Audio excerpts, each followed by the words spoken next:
An active Sphinx pose will engage all of the muscles on the back side of the body and that whole posterior chain.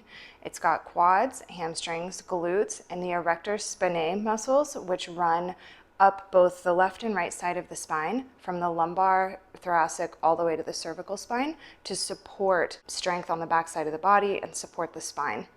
If you have lived at all, there is something that you have experienced or an injury or just something a little bit non-standard about your body. I also was in a car accident a couple of years ago where I was rear-ended, and the impact from that gave me whiplash, which herniated mildly 2 discs in my lumbar spine and then 2 in my cervical spine. And I talk a little bit about my own sort of spine issues, just to try to remind us all that there's no such thing as a perfect body.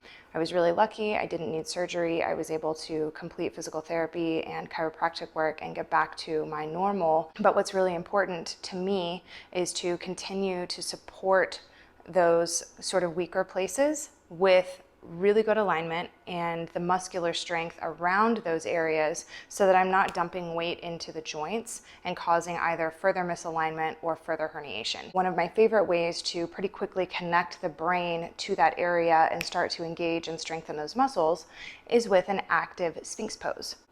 It should never feel compressive on the low back and the lumbar, like behind the belly button. We should feel like the muscles are on, we're lengthening, we're doing some work, but it should feel supported and very engaged. Close the eyes.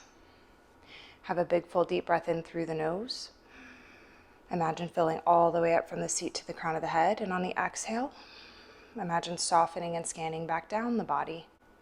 And have a few slow, deep breaths here, in through the nose and out through the nose, just pausing to stay present in the body and feel that sensation as we sort of expand and lift, and then we draw back into center and contract and come right into the next breath. We'll open the eyes and we'll come onto our bellies. So the first thing I'll talk about is the shoulder support.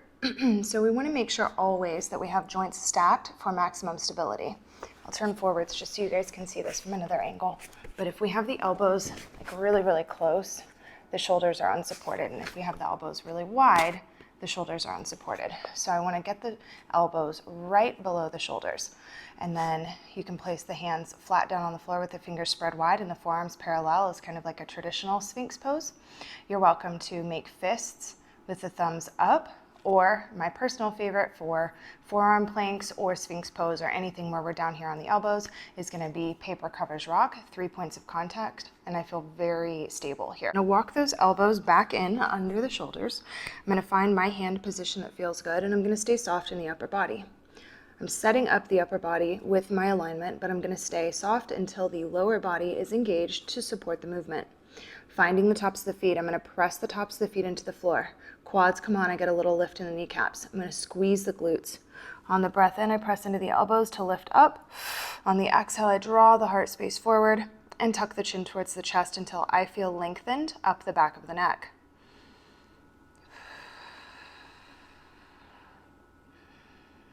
If you're still feeling any compression in the low back, you can try tucking the pelvic bone forward. So it's like a tailbone tilt. The quads are still on, the glutes are still on, but the hip points, the fronts of the hip lift just a little bit more. And that takes that bend out of the low back. So I go from, kind of more like here to here. I'm still getting all of that strengthening work. It's just a little bit gentler, more supported even on the low back and the lumbar spine right in here.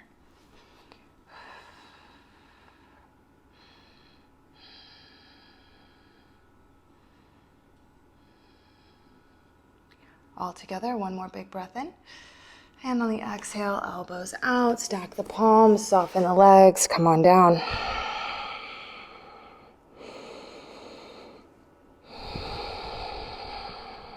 I hope that this is helpful for your general strength and alignment as you move through the day. Stay healthy, stay strong, stay flexible. I'll see you soon.